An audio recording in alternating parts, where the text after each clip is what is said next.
गिरिराज धरण बन करके खड़े हो जाते हैं। बोलिए गिरिराज धरण भगवान के।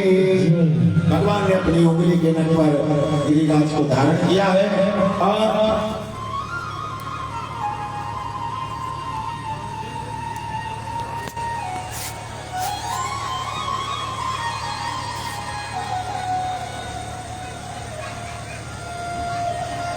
भगवान ने अपनी उंगली के नख पर गिरिराज को धारण करते हैं। भगवान ने कहा आ जाओ ब्रजवासियों। समस्त ब्रजवासियों को बुला लिया।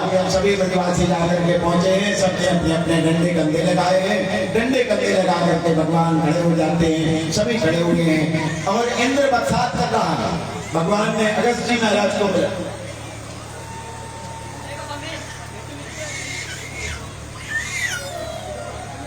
अगस्त जी महाराज को बुलाया है। अगस्त जी महाराज बैठ जाएंगे। अगस्त जी महाराज आए हैं। जितना भी जलेंद्र बरसाता है सारा का सारा अगस्त जी महाराज पान कर रहे हैं। भगवान ने सुदर्शन चक्र को लगा रखा है। सुदर्शन चक्र सारे जल को सुखाता जा रहा है।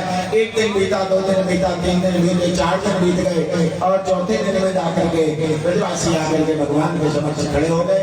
भगवान से जाकर के ब्रजवासी कहने लगे लाला देख 4 दिन से तुमने गिरिराज को अपनी उंगली के नख पर धारण करके रखो है। एक काम कर देगा तू विश्राम कर ले। हमने अपने अपने डंडे कंधे भी लगा रखे हैं। तू थोड़ा सा विश्राम कर ले, कुछ खा पी ले। कन्हैया ने कहा ब्रजवासियों ये तुम्हारी बस की बात नहीं है। तो ब्रजवासी चिल्लाने लगे कार्य कन्हैया तू अपने आप को भगवान मानेगा? तू क्या सोच रहा हो कि तूने गिरिराज को धारण किया? अरे हमने अपने अपने डंडे कंधे का मुफ्त में लगा रखे हैं।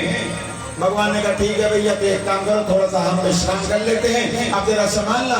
और जैसे भगवान ने अपनी जरा सी उंगली को ढीला किया तो सबके डंडे कंधे कब्तर की आवाज के साथ सारे ब्रजवासी चिंता पड़ते हो श्री कृष्ण की सम्मान किया हो तुरंत जाकर संभाल लिया। गड़बड़ हो जाएगा। भगवान ने पुनः गिरी को अपने उंगली के नख पर धारण किया है। इधर इंद्र ने देखा कि अब तो शायद 84 कोष का बदमंडल बह गया होगा। इंद्र ने आकर के देखा तो देखते क्या है 7 दिन 7 रात्रि पर्यंत बरसात हुई लेकिन यहाँ पर तो धूल उड़ रही। इंद्र ने सोचा सारे का सारा जल कहाँ गया। तुरंत संवर्धक नाम की मेघमालाओं को बुलाया। क्या बात है भैया यहाँ धूल उड़ रही है। मेघमालाओं ने कहा सरकार जितना था सब गिरा दिया, अब तो हमारे पास भी जल नहीं बचा। इंद्र को लगा कि अब हम क्या करें।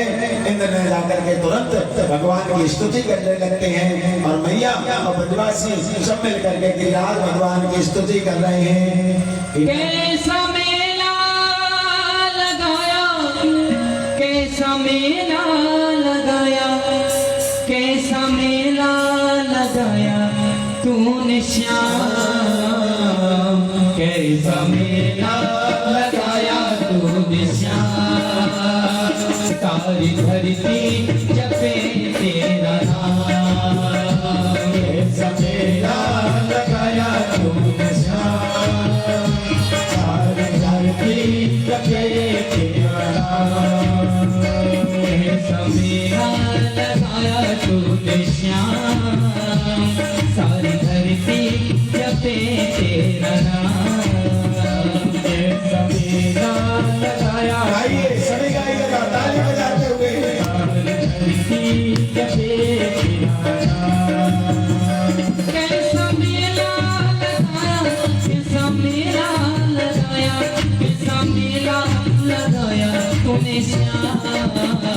कैसा मेला लगाया तूने श्याम। सारी धरती जपे तेरा नाम, कैसा मेला लगाया तूने श्याम। सारी धरती जपे तेरा नाम।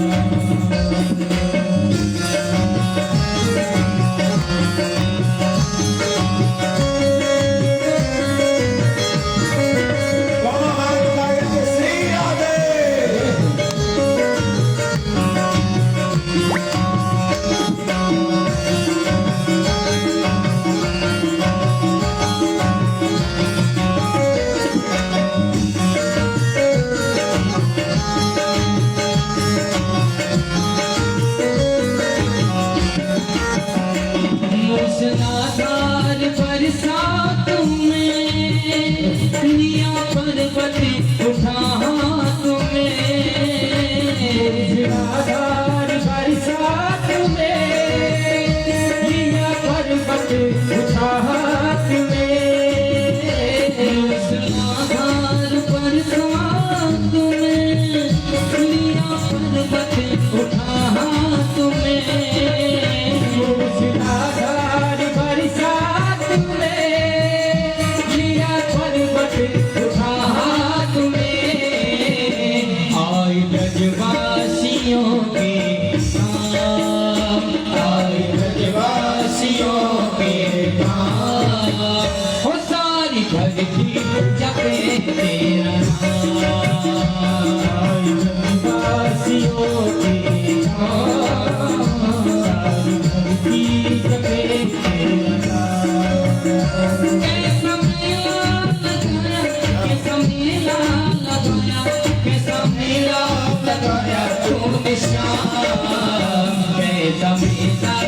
कर पिया बेफिक्र, माँ पिता के से मुक्त कर।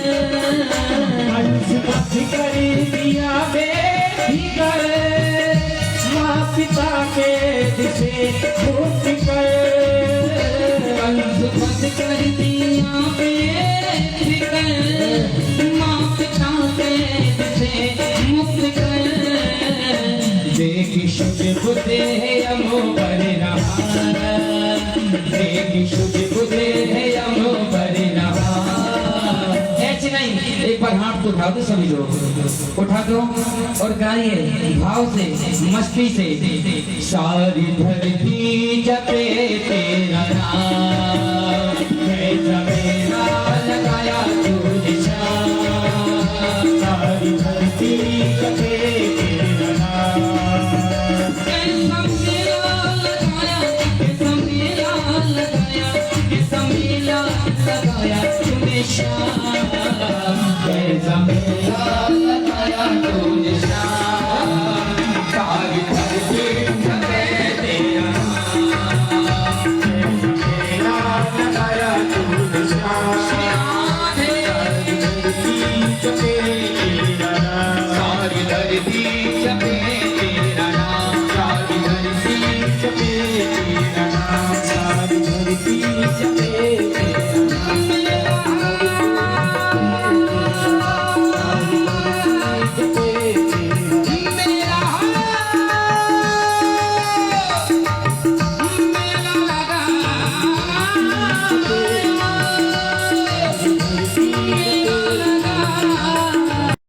गिरिराज को अपने उंगली के नेक पर धारण किया।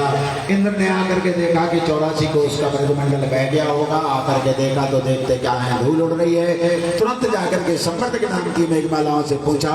संवर्धक नाम की मेघमालाओं ने कहा भैया जितना जल था सब गिरा दिया, अब मेरे पास में कुछ नहीं।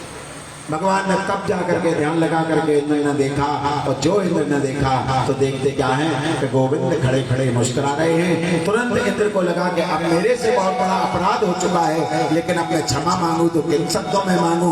तुरंत जाकर के इंद्र ने सुरभि नाम की गाय को लिया और लेकर के गोविंद के शरण में गए हैं। गोविंद की बढ़िया सुंदर स्तुति वंदना करी है और गोविंद प्रसन्न हो जाते हैं। गोविंद ने आशीर्वाद प्रदान कर दिया, इंद्र प्रस्थान कर जाते हैं। ब्रजवासी अपने समस्त भगवान ब्रजवासियों को साथ में लेकर के और भगवान चलने लगते हैं। जैसे भगवान चले हैं तो ब्रजवासी पीछे पीछे हाथ जोड़ करके जा रहे हैं। जैसे ही ब्रजवासियों को हाथ जोड़े हुए देखा, भगवान ने पूछ लिया भैया ये हाथ काहे को जोड़ रहे हैं।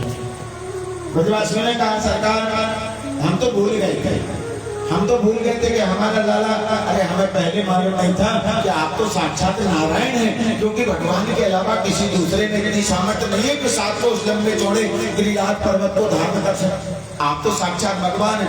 भगवान के मन में विचार आया, लो अगर हम ब्रजवासियों के मन में ये भाव आ गया कि मैं भगवान हूँ तो घर में भगवान का स्थान कहाँ होता, अलमारियों में। अभी ये पकड़ के ले जाएंगे, अलमारी में बिठा देंगे, सुबह 2 अगरबत्ती, शाम को 4 चरौनी का भोग लगा, बस हो गई लीला।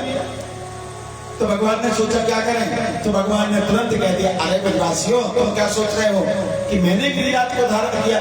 मैंने गिरिराज को धारण नहीं किया है। गिरिराज को धारण करने में आप सबने अपने अपने जो डंडे कंधे लगाए ना, उनके कारण मैंने गिरिराज को धारण किया। मानो भगवान अपना जो है वो भक्तों को समर्पित करना चाहते हैं, अपना श्री भगवान भक्तों को प्रदान करे। भगवान कहते हैं ब्रजवासियों कच्छु माखन को बल पड़ो। हम कहते थे ना पहले कि चलो दधी माखन चुरा चुरा करके खाएंगे, तो दधी माखन जो हमने चुरा चुरा करके खाया ना, उस दधी माखन का हमें बल मिला।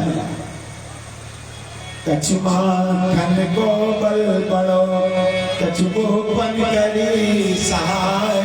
आपने अपने अपने जो डंडे कंधे लगाए उससे भी हमें कुछ बल मिला, परंतु इन सब बलों से भी श्रेष्ठ जो हमें बल मिला है। तो ब्रजवासियों से कह रहे हैं कछु माखन को बल पड़ो, कछु को बन करी सहाय। श्री राधे जी की कृपा से मैंने गिरिवर लियो उठाए। बोलिए गिरिराज भगवान की। राधा रानी की कृपा रही तो मैंने आज गिरी को धारण कर लिया है। भगवान ने 7 रात्रि पर्यंत गिरिराज को धारण किया है और गिरिराज को भगवान ने यथा स्थान स्थापित किया। लौट करके आए। अब आ जाती है एकादशी तिथि। तो एकादशी तिथि में नंद बाबा ने एकादशी का व्रत धारण किया, क्योंकि भगवान ने तृतीया तिथि से भगवान ने गिरिराज को धारण किया था। तो 7 दिवस भगवान ने अपने उंगली के नख पर गिरिराज को धारण किया है। 10वीं तिथि में नीचे गिरिराज महाराज को यथा स्थान स्थापित किया है और लौट करके आए। तो आकर के देखते क्या है कि एकादशी तिथि आ गई। तो एकादशी तिथि में नंद बाबा ने व्रत धारण किया। अब भूख लग आई रात्रि में, एकादशी का व्रत कर रहे थे तो भूख लग गई। जैसे भूख लगी तो सोचा मध्यरात्रि में नींद खुल गई। और नींद खुली तो लगा कि शायद भोर हो गई। तुरंत ब्रजवासियों को साथ में लिया और ब्रजवासियों को साथ में लेकर के नंद बाबा चले यमुना जी में स्नान बनाने के लिए। और जैसे ही यमुना जी में स्नान बनाने के लिए गए थे, उसी समय पर लगी हुई थी यमराज की चौकी। और जैसे यमराज के दूतों ने देखा, तुरंत जाकर के वरुण देवता के दूतों ने देखा, वरुण भगवान के दूतों ने पकड़ा और लेकर के वरुण लोक में नंद बाबा को ले जाकर के बांध करके पटक दिए। अब जैसे ही मालूम चला कि भैया नंद बाबा तो यमुना जी में डूब गए। जैसे ही यहाँ पर मालूम चला कि नंद बाबा यमुना जी में डूब गए, सारे के सारे ब्रजवासी दौड़ पड़ते हैं। नंद बाबा दौड़ पड़ते हैं, सभी दौड़े दौड़े गए। जाकर के जब कन्हैया को खबर लगी कि हमारे पिताजी को तो वरुण देवता ने, तब जाकर कहा जिनको तुमने बांध करके रखा है वही हमारे पिताजी हैं। तुरंत नंद बाबा को कारागृह से कैद से मुक्त कराया, लेकर के आए। ब्रजवासियों ने देखा तो ब्रजवासी हाथ जोड़ करके खड़े हो गए। लाला, जैसे गर्गाचार्य ने कहा था ना कि नारायण समम गुण, ये नारायण के समान इसके गुण हैं, तो हमें तो लगे कि जो साक्षात नारायण है।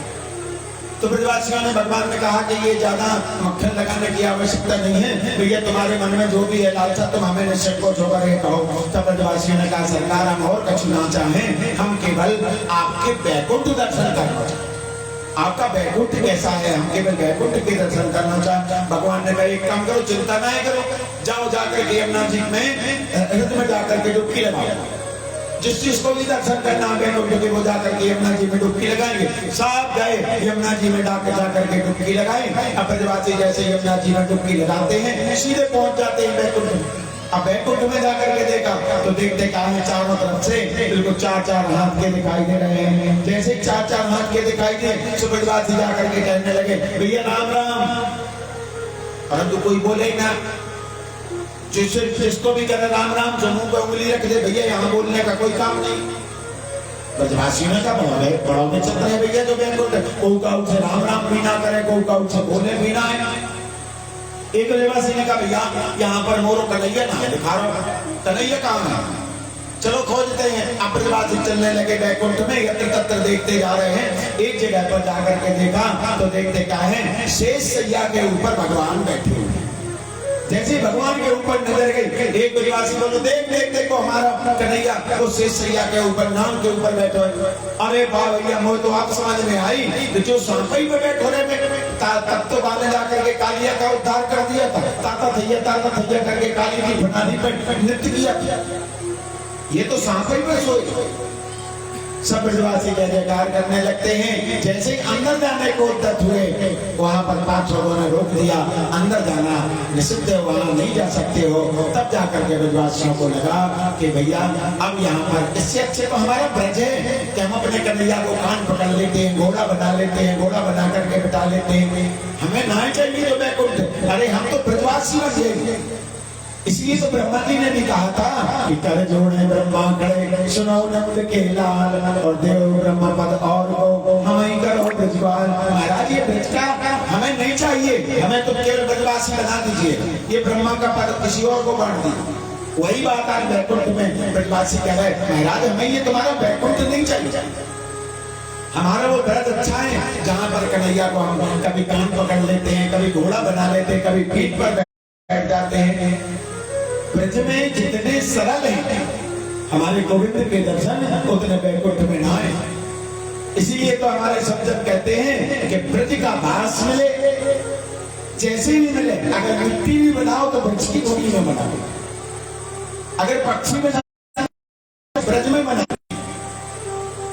और भगवान पीछे पीछे ब्रजवासी चलने लगे, क्योंकि भगवान जानते हैं कि अगर इनके मन में भाव आ गया कि मैं भगवान हूँ, कभी पकड़ के ले जाएंगे, मंदिरिया में बैठा देंगे, सुबह अगरबत्ती लगाएंगे, शाम को 4 चरौंदी घंटी बजा देंगे, बस हो गई है। तो भगवान मानो अपना युगों में जिसका इंतजार है।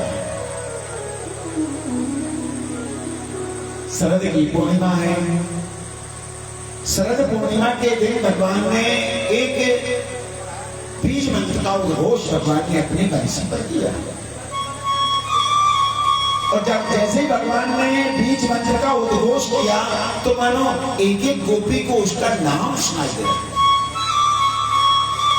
गोपियां जो काम जिस अवस्था में कर रही है ना, जैसे बंसी की तान पर अपना नाम सुनाई दे रहा है, बस उसको छोड़ करके गोपियां दौड़ रहा है। कम करो, आवाज ज्यादा हो रही है आपको।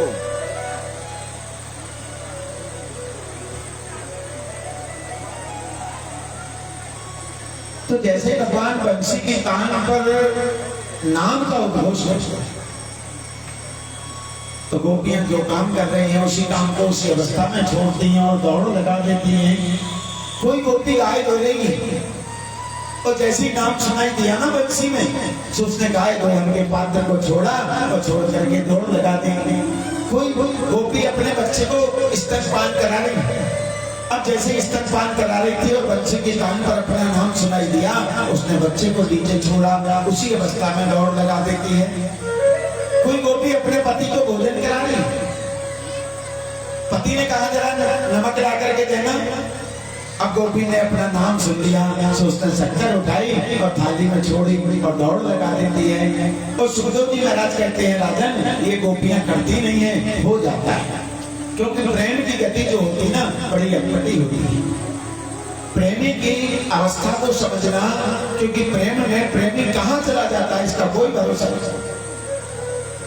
और भगवान जब बीज मंत्र का उद्घोष कर रहे हैं तो गोपियां एक एक करके दौड़ लगा रही हैं और जाकर के गोविंद के पास में जाकर के बड़ी बंसी बट पर जाकर के बड़ी भारी भीड़ एकत्रित हो जाती है और भगवान सबको देख रहे हैं और वहां पर मेला लग जाता है। एक एक गोपी जाकर के गोविंद को पुकार रही है, इधर गोविंद बंसी पर नाद कर रहे हैं। 18 यूथ हैं गोपियों और एक एक यूथ में लाख लाख की संख्या में गोपियां हैं। इतना विशाल मेला वहां पर लग जाता है और भगवान मेला लगा हुआ है और भगवान बंसी पर नाद कर रहे हैं। मानो भगवान कहना चाहते हैं, मेला लगा हुआ है कान्हा तेरी गली में, मेला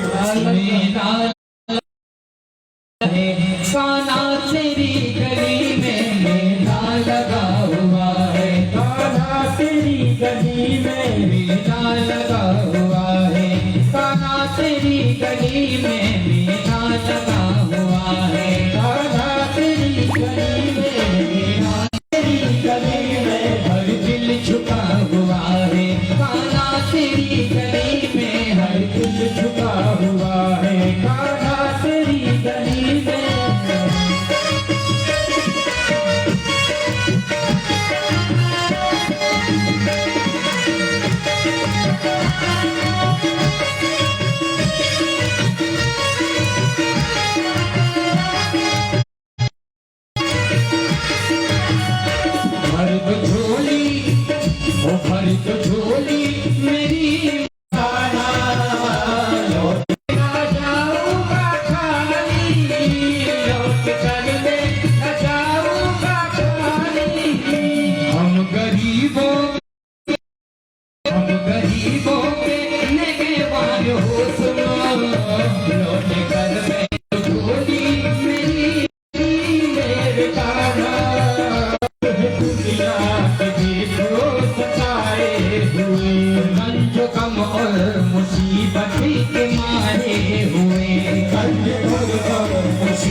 करके बैठे हैं लोग दर पे तुझको सलाम करके, बैठे हैं लोग दर पे तुझको सलाम करके, बैठे हैं लोग दर पे तुझको सलाम करके, तुझको सलाम करके, तुझको सलाम करके, तुझको सलाम करके, तुझको सलाम करके, तुझको सलाम करके, तुझको सलाम करके, तुझको सलाम करके, तुझको सलाम करके। मेला लगा हुआ है, मेला लगा हुआ है, कान्हा तेरी गली में मेला लगा हुआ है, कान्हा तेरी गली में हर दिल झुका हुआ है, कान्हा तेरी गली में हर दिल झुका हुआ है, कान्हा तेरी गली में।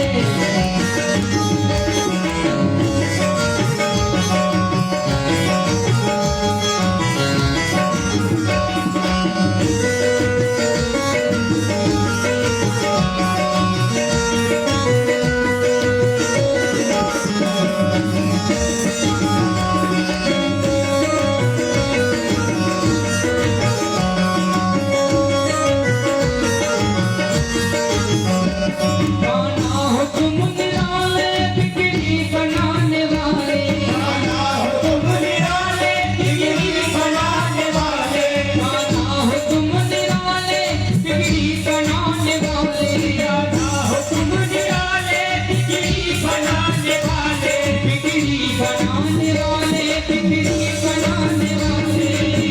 बनाने वाले। अच्छा ये बताइए किस किसने कान्हा से दुआ मांगी, जरा हाथ भी तो लगाओ, दरबार में बैठे हैं जो लोग हाथ उठाते हुए। लेकिन महाराज जी ने पहले भी बताया था 2 दिन पहले कि ताली बजाने के बहुत से कारण होते हैं और ताली बजाने के फायदे भी होते हैं। आपने टीवी पर देखा होगा बाबा रामदेव ताली बजवाते हैं, तो ताली बजाने से होता है कि पहला कारण तो यह है कि ताली बजाने से जो हमारे शरीर में बीमारी होती है, जैसे ब्लड प्रेशर है, शुगर है, जो अन्य बीमारी है, वो ताली बजाने से कुछ हद तक कंट्रोल रहती है ना।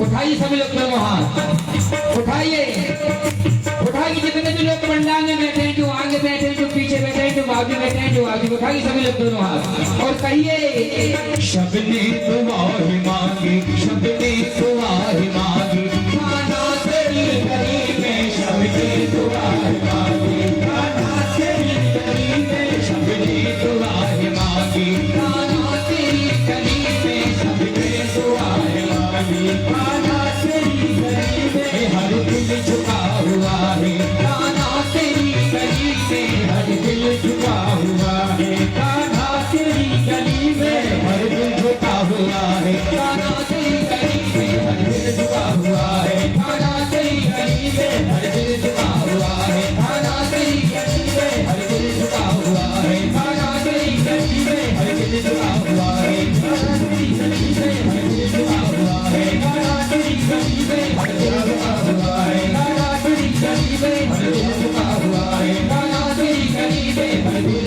झुका हुआ है। बोलिए वृंदावन में हरिलाल की जय। तो बड़ी भारी भीड़ वहाँ पर एकत्रित हो जाती है और जैसे ही गोपियों की भीड़ एकत्रित हुई, भगवान ने सबका स्वागत किया है। स्वागतम को महाभागो प्रियम किम करवाणि वा। भगवान ने गोपियों का स्वागत किया, आइए आइए गोपी, स्वागत है आपका। लेकिन भगवान ने क्या किया, धीरे से पूछ लिया, ब्रूता गमन कारण, तो तुम्हारा पति है। पति कौन होता है? पाल अतिथि पति, जो हमारा पालन करता है वो पति है। इसलिए हम भगवान को भी जगतपति कहा करते हैं। जगत का पालन करने वाले जो होते हैं वो ठाकुर जी होते हैं, नारायण होते हैं, इसलिए उनको पति का दर्जा दिया हुआ है। पति पर धर्म का उपदेश देते जा रहे हैं। अब जैसे ही ज्यादा उपदेश देना प्रारंभ किया, तो तुरंत ला करके एक गोपी आकर के सामने खड़ी हो गई, एक कन्हैया, हे लाला, हम केवल इतना जानना चाहते हैं, तुम जो ये पति पर धर्म का उपदेश हमें जान रहे हो ना, तुम ये बता रहे हो कि हमारा काम है पति की सेवा करना, हमारा काम है पुत्र का पालन करना, हमारा काम है माता पिता की सेवा करना, हमारा काम है सास ससुर की सेवा करना, लेकिन हम जानना चाहते हैं कि ये सब हमें कब तक करना है, कब तक करना है ये सब। कब तक पति की सेवा करना है, कब तक पिता की सेवा करना है, कब तक सास ससुर की सेवा करना है, कब तक बच्चों का पालन करना है। केवल जब तक ये देह है। जिस दिन ये देह नहीं है, ना कोई किसी का पति है, ना कोई किसी का पुत्र है, ना कोई सास ससुर है, ना कोई माता पिता है, क्योंकि देह के नाते की तो गोविंद हम केवल इसलिए आपके पास में आए हैं कि कल जब ये देह छूट जाएगा, ये देह को छोड़ करके हम जाएंगे, तो ऐसा ना हो कि जब हम तुम्हारे दरवाजे पर पहुंचे तो तुम अपना दरवाजा बंद कर लो कि अभी तुम हमारे योग्य नहीं हो, और जाकर के हमें 84 लाख यामियों में घूमना पड़े, और जाकर के भगवान ने क्या किया, जितनी गोपियां उतने रूप धारण किए, और एक एक गोपी के साथ में भगवान का गोविंद है। बोलिए रासेश्वर भगवान की।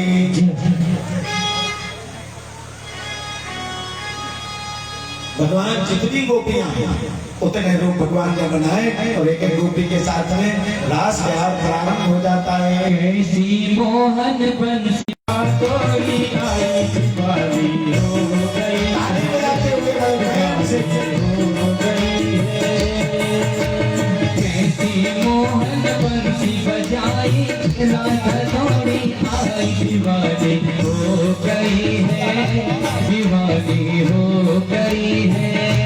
दीवानी हो गई है, दीवानी हो गई है।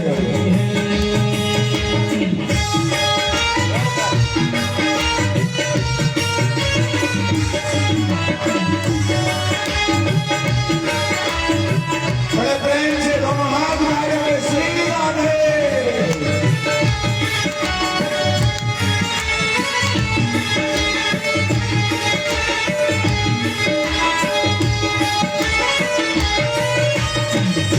ओ प्यारे मोहना,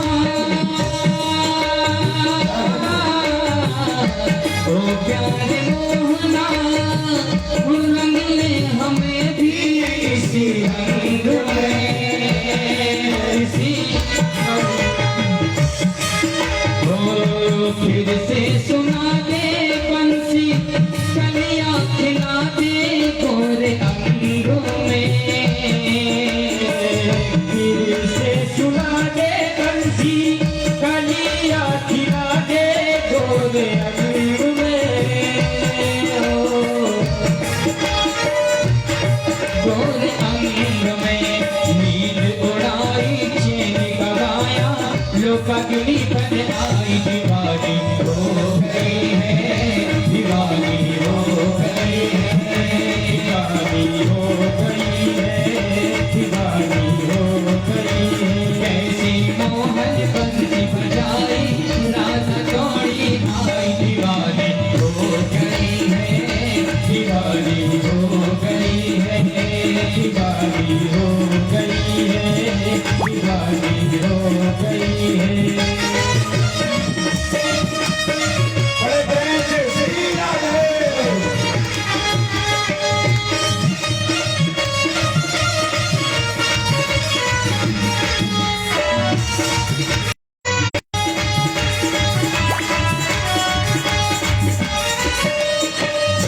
मीरा दीवानी हो गई, कैसी ये बंसी बजाई रे।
हैं और भगवान का एक एक गोपी के साथ में रास प्रारंभ हो जाता है। आइए कुछ व्यास जी महाराज कहना चाह रहे हैं, क्योंकि अब तक रासलीला शुरू होगी तो बीच में चल रहा ना आए, इसलिए अभी सज्जनों बना देगा, लेकिन पुरानी कड़ियों को जोड़ने में काफी समय लगता है और मेरा काम भी बहुत बदनामी वाला है। मैं बीच में कथा रोकता हूँ, कुछ लोगों को बुरा लगता है, लेकिन आगे कार्यक्रम हो इसकी व्यवस्था हमेशा हमेशा बनी रहे, ऐसा करना पड़ता है। आप लोग मुझे क्षमा करेंगे। सज्जनों, मेरे इस क्षेत्र में सबसे महत्वपूर्ण व्यक्ति जो प्रशासन की सबसे छोटी इकाई है श्री संजय सिंह जी हैं। नाम की चादर से इनको आशीर्वाद दे रहे हैं। आप लोग जोरदार ताली बजाइए, तालियों से स्वागत कीजिए भाई मुन्ना सिंह जी, जिनका नाम संजय सिंह है, हम लोग मुन्ना जी कहते हैं। और ये पूरा जो यहाँ जो पूरी व्यवस्था है, ये पंचायत की ओर से, पंचायत के फंड से यहाँ की सारी व्यवस्था को उन्होंने दुरुस्त किया है। पहले भी आप लोग आए होंगे, देखे होंगे, इतनी अच्छी व्यवस्था नहीं थी। मैं इनको हृदय से धन्यवाद देता हूँ। रोहित साहब और उप मुखिया मीना देवी जी यहाँ उपस्थित हैं। मैं चाहता हूँ कि आप भी आगे बढ़कर के महाराज श्री का आशीर्वाद प्राप्त करें। ये सारे बच्चे हमारी समिति में एक कार्यकर्ता के रूप में बहुत फन से अपनी भूमिका निभा रहे हैं और प्रत्यक्ष रूप से कौन कहाँ से कितना सहयोग कर रहा है ये देखा नहीं जा सकता, केवल महसूस किया जा सकता है। जो यहाँ बैठा है वही महसूस करेगा। इन्हीं शब्दों के साथ मैं समस्त गोमोवासियों को इस कार्यक्रम से जोड़ने का एक प्रयास कर रहा हूँ। ऐसे छोटे छोटे आशीर्वाद, मंच का आशीर्वाद, महाराज श्री का आशीर्वाद। और मैं चाहता हूँ कि अब हमारे बड़े महत्वपूर्ण व्यक्ति, हमारे समिति के मानस सत्संग समिति के सचिव जी श्री आगे बढ़े चंद्रशेखर सिंह जी, ये प्रधान सचिव हैं, सचिव तो और भी हैं, ये जा रहे हैं। और मैं चाहता हूं कि भाई चंद्रशेखर सिंह जी का बहुत पुराने जब से कार्यक्रम शुरू हुआ हमारे साथ हैं, और साथ ही नहीं है, धन संग्रह करना हो या इसकी व्यवस्था को देखनी हो, हर प्रकार से आगे बढ़ करके हमारी समिति का बहुत बहुत सहयोग करते हैं। मैं श्री चंद्रशेखर सिंह जी का, इनके पूरे परिवार को, इनके पुत्र गुड्डू जी भी बहुत मेहनत करते हैं। कोई व्यवस्था कहीं भी रुक जाए, कोई व्यवधान आ जाए, इनका परिवार उसका समाधान कर देता है। इसलिए जोरदार तालियों से इनका स्वागत होना चाहिए।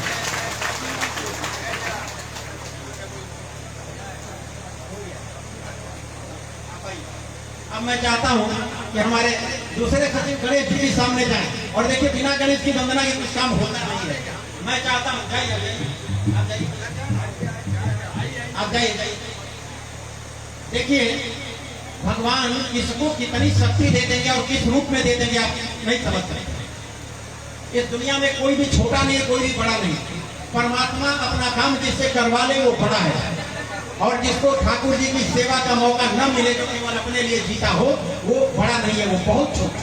चाहे जितना धन हो, जितनी संपत्ति हो, लेकिन जो भगवान की सेवा में नहीं लगता और लगाता अपना धन, वो बहुत ही छोटा है। ये बहुत ही बड़े हैं और इनको बहुत बहुत आशीर्वाद इस मंच से मिलना चाहिए। बहुत बहुत आशीर्वाद, जोरदार तालियों से आप लोग स्वागत करें। भाई गणेश जी को देखकर मुझे साहस मिलता है, गणेश जी को देखकर मुझे शक्ति मिलती है।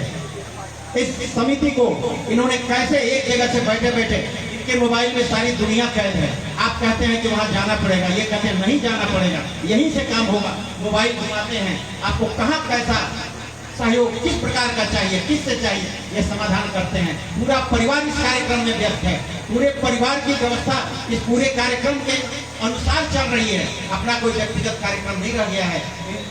इनके पूरे परिवार को, इनके भाई राम कुमार जी गाँव से आकर के यहाँ 9 दिन सेवा करते हैं ठाकुर जी की। इनका बेटा दिन रात यहाँ लगा रहता है, बच्चे रातों दिन इसकी व्यवस्था को सुधारने में लगे हैं। मैं हृदय से धन्यवाद देता हूँ गणेश जी के पूरे परिवार को और इन्हें भी।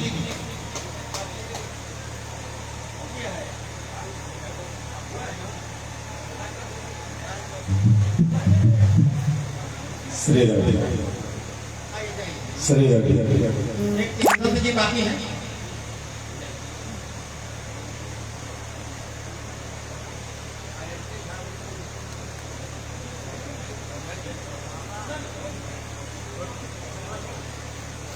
इन्हीं शब्दों के साथ सभी तालियों से उनका स्वागत करें। और वो कैशियर होते हैं, वो सब होते हैं।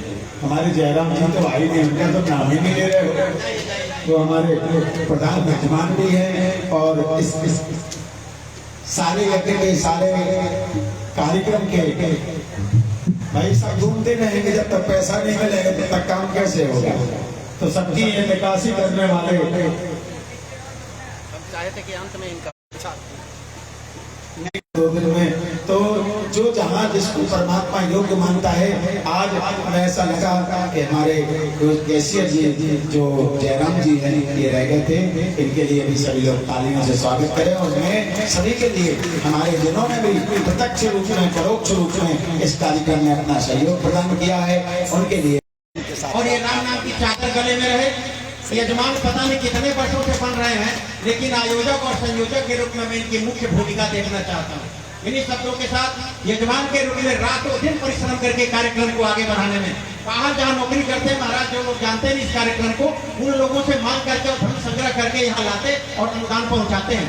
ऐसे बहुत से लोग हैं जो धन लेकर आते हैं मांग करके लोगों से, जिनको नहीं पता कि यहाँ क्या होता है, पैसे का क्या खर्च होता है। वो इतना विश्वास रखते हैं इनके ऊपर कि वो अपना अनुदान यहाँ भेज देते हैं और ये प्रसाद ले जाकर वहाँ पहुँचा देते हैं। मैं इनको बहुत बहुत धन्यवाद देता हूँ हृदय से। जोरदार तालियों से जयराम जी का और उनके पूरे परिवार का आप लोग अभिनंदन करें।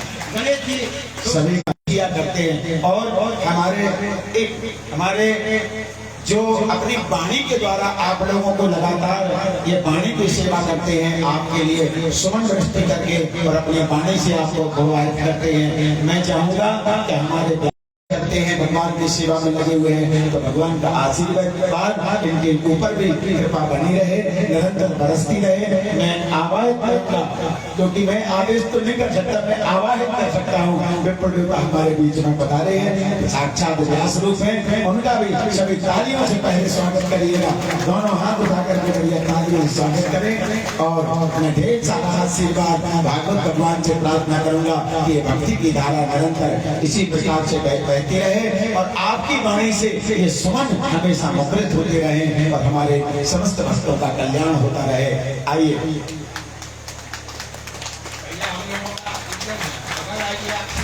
बंद हो जाएगा, हम लोग भी बंद हो जाएगा। इसलिए अगर भैया का सामान नहीं हुआ तो हम लोग अपने आप का नाम का चलन समझना ही नहीं। इसलिए ये बात अब भैया के मैं नहीं चाहूंगा, फिर भी आप लोगों ने ऐसा किया, मेरा सौभाग्य। मैं कहीं भी रहूं अपनी आंतरिक इच्छा बता रहा हूं। पता नहीं कितने जन्मों का पुण्य एकत्र हुआ होगा, मैं आप लोगों के बीच इस कार्यक्रम में किस रूप से उपस्थित है। मैं यही चाहता हूं भागवत भगवान की, पंडितनाथ महाराज की।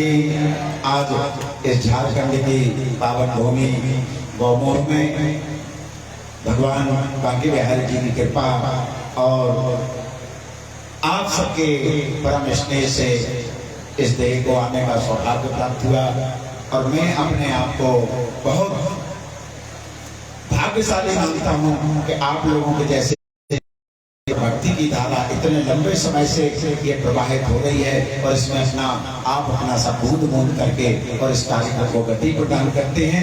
हम भगवान से, पंडितनाथ जी से, भागवत भगवान से प्रार्थना करेंगे इसी प्रकार से निरंतर आपके मन में ये ज्योत सदा जलती रहे और निरंतर ये भक्ति की धारा। समस्त सदस्यों से निवेदन करूंगा कि अब जब तक रासलीला होती है तब तक के लिए इसी प्रकार से इसको ना रोका जाए और आगे रासलीला के बाद में जो भी आते हैं उनको समय दीजिएगा। आइए तो रासलीला में हम प्रवेश करते हैं। भगवान बंसी बजा रहे हैं, गोपियां एक दूसरे के साथ में गले में डाल करके और भगवान की रासलीला चल रही है। भगवान एक भगवान का रास विहार चल रहा है। आइए हम सब मिल करके भगवान को रास विहार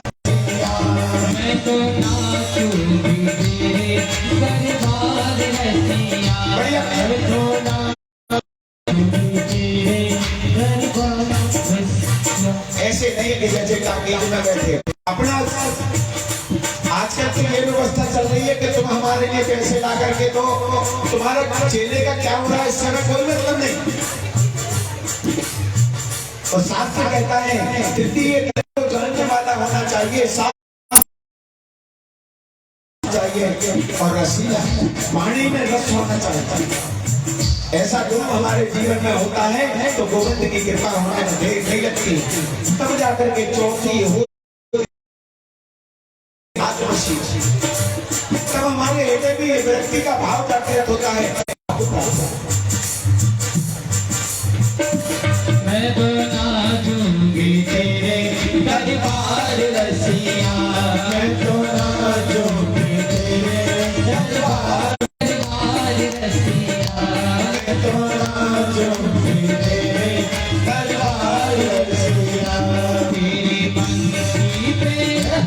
तेरी पंक्ति पे जाऊं बनिहार रसिया, मैं तो नाचूंगी तेरे दरबार रसिया, मैं तो नाचूंगी तेरे दरबार रसिया, मैं तो नाचूंगी तेरे दरबार रसिया, मैं तो नाचूंगी तेरे दरबार रसिया।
नई नवेली में तो ब्रज में आई, नई नवेली में तो ब्रज में आई, नई नवेली में तो ब्रज में आई। मोरी सूरतिया मोरे मन भाई, मोरी सूरतिया मोरे मन भाई, तेरी सूरतिया मोरे मन भाई, तेरी सूरतिया मेरे मन भाई। तेरे चरणन में प्रीत लगाई रसिया, मैं तो नाचूंगी तेरे दरबार रसिया, मैं तो नाचूंगी तेरे दरबार रसिया, मैं तो नाचूंगी तेरे दरबार रसिया, मैं तो नाचूंगी तेरे दरबार रसिया। लोक लाज सब छोड़ के आई, लोक लाज सब छोड़ के आई, तेरे मिलन की आस लगाई, तेरे मिलन की आस लगाई। लोक लाज सब छोड़ के आई, लोक लाज सब छोड़ के आई, तेरे मिलन की दरबार रसिया, मैं तो नाचूंगी तेरे दरबार रसिया, मैं तो नाचूंगी तेरे दरबार रसिया, मैं तो नाचूंगी तेरे दरबार रसिया।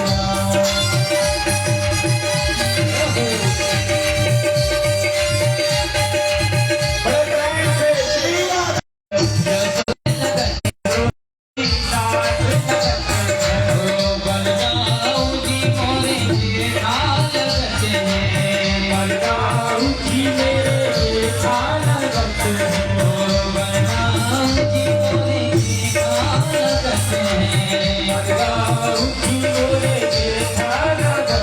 अब तू ही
संग प्यार जानो रसिया मैं तो नाचूंगी तेरी दरबार रसिया मैं तो नाचूंगी तेरी दरबार रसिया मैं तो नाचूंगी तेरे दरबार रसिया मैं तो नाचूंगी तेरे दरबार रसिया तेरी बंसी पे तेरी बंसी पे जाऊं मुलिहार रसिया मैं तो नाचूंगी तेरी दरबार रसिया मैं तो नाचूंगी तेरे दरबार रसिया मैं तो नाचूंगी तेरे दरबार रसिया मैं तो नाचूंगी तेरे दरबार रसिया मैं तो नाचूंगी तेरे दरबार रसिया मैं तो नाचूंगी तेरे दरबार रसिया मैं तो नाचूंगी तेरे दरबार रसिया मैं तो नाचूंगी तेरे दरबार रसिया मैं तो नाचूंगी तेरे दरबार रसिया मैं तो नाचूंगी तेरे दरबार रसिया मैं तो नाचूंगी तेरे दरबार रसिया। बोलिए राजेश्वर भगवान की जय जय श्री राम। आज भगवान बिहारी जी की कृपा से लगातार 6वें दिन की कथा चल रही है और आप सब इस कथा का रसास्वादन कर रहे हैं। बिहारी जी की कृपा से आप सब इसके भक्ति रस में डूबने का आपको भगवान ने सौभाग्य प्रदान किया। इस भूमि पर इस देह को आने का सौभाग्य प्राप्त हुआ क्योंकि मैं यहाँ पर आया नहीं, ना मेरे को यहाँ पर किसी ने बुलाया है, यहाँ पर मैं भेजा गया हूँ। धकेला है कितने लंबे समय से चलता मैं नहीं जानता। मैं ना तो यहाँ पर किसी से परिचित हूँ, ना मेरा यहाँ पर कोई संबंधी था कि जो हमें यहाँ पर बुला सके। लेकिन जब बिहारी जी की कृपा होती है तो बिहारी जी की लीला देखिएगा। वो लीलाधारी कैसी कैसी लीला घुमाता है, फिराता है और ला करके लोगों को, क्योंकि जहाँ बिछड़े हैं वहीं मिला देता है। कभी पूर्व जन्मों में, कौन से जन्म में कहाँ बिछड़े थे, आज आप लोगों के बीच में आकर के पुनः मिलने का काम अगर किसी ने किया है तो वो बिहारी जी ने किया है। और बिहारी जी भी ऐसे कि वो भी टीसी बन करके आए थे। रेलवे विभाग के एक टीसी बन करके आए थे और आज भगवान ने रेलवे के टीसी का पूरी रेलवे से जोड़ करके रख दिया। इसकी अगर सच्ची घटना को आप लोगों तक पहुंचाएं, हुआ क्या था कि पिछले वर्ष की बात है, यम द्वितीया के दिन। यम द्वितीया माने दीपावली के बाद जो द्वितीया तिथि आती है, भाई दूज जिसको हम कहा करते हैं। भाई दूज का ऐसा विधान है कि भाई दूज के दिन अगर बहन भाई मिल करके यमुना जी में डुबकी लगाते हैं तो फिर वो यमराज का भाई नहीं रह जाता। मैंने कल कथा सुनाई। तो मैं प्रति माह हर माह मैं वृंदावन जाता हूँ। पिछले वर्ष की दीपावली की बात बता रहे, मैं वृंदावन गया हुआ था। एक व्यक्ति मुझे मिला, एक व्यक्ति गोवर्धन में मेरे को मिला। बोले पंडित जी आप कहाँ से आ रहे हैं? भैया चलो हमारे साथ में यहाँ एकता धर्मशाला है। बोले यहाँ रुक जाना। धर्मशाला में वो हमें अंदर लेकर के गया और जैसे ही मैं अंदर पहुंचा तो वहां पर एक बहन जी बैठी, मानो वो हमारा इंतजार कर रहे थे और शायद बिहारी जी हमें उनसे मिलाना चाह रहे थे। जैसे ही हम अंदर पहुंचे वो बहन जी ने हमारे ऊपर उनकी नजर पड़ी, वो तुरंत उठ कर यमुना जी में डुबकी लगाई। मेरा मन प्रफुल्लित हो गया। मैंने कहा बिहारी जी इस वक्त की तो मैं कितने समय से इंतजार कर रहा था। आज ठाकुर जी ने हमें तुरंत अपने आप ये सारा संबंध हमारे लिए प्रदान कर दिया। और वो बहन जी कौन थी मैं आपको बताऊं, हमारे जो गणेश जी हैं इनके भाई साहब जो हैं, इनके छोटे भाई जो हैं जो आरा में रहते हैं, उनकी धर्मपत्नी जो थी वो हमारी बहन बन करके उन्होंने यमुना जी में डुबकी लगाई। और यमुना जी में डुबकी लगा करके और जो टीसी बन करके आया था जिसने हमें मिलाया उनसे, उसने क्या किया, उसने उनका पूरा पैसा जितना उनके पास में था उनका पर्स ले लिया, उनका मोबाइल ले लिया और मोबाइल और पर्स सब ले जा करके और वो लापता हो गया। दोबारा वो ढूंढने से नहीं मिला, वो लौट करके नहीं आया। ये बिहारी जी की बहुत बड़ी कृपा थी कि बिहारी जी ने केवल भाई बहन को मिलाने का जो काम किया, भाई बहन को मिला करके, और बिहारी जी दूर हो गए, उस टीसी के रूप में आए और सब कुछ ले जा करके चले गए। अब जैसे तैसे अब मेरे को भी ये भाई हुआ कि कहीं ऐसा ना हो इनके मन में ये भाव आ जाए कि ये मिले हैं, हो सकता है कि ये उस टीसी से मिले हो या उस व्यक्ति से मिले हो। मैंने कहा बहन मुझे भी नहीं मालूम। और इनके जो छोटे भाई थे जितेंद्र जी, मैंने उनसे कहा मैं नहीं जानता हूँ। अब ये कैसे घटना घट गई, मथुरा में थे हम लोग, यमुना जी में डुबकी लगा करके फ्री हुए। अब हमारे सामने एक समस्या खड़ी हो गई कि मैं इनको कैसे आरा तक भिजवा,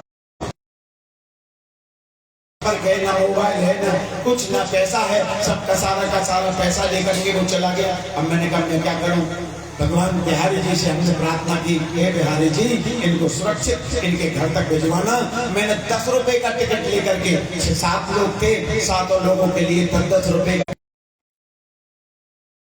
लेकिन बिहारी जी की ऐसी कृपा, बिहारी जी ने उस 10 रुपए के टिकट में बिहारी जी ने ला करके उनको अपने घर पे छोड़ा और घर में छोड़ करके फिर कालांतर में समय बीता।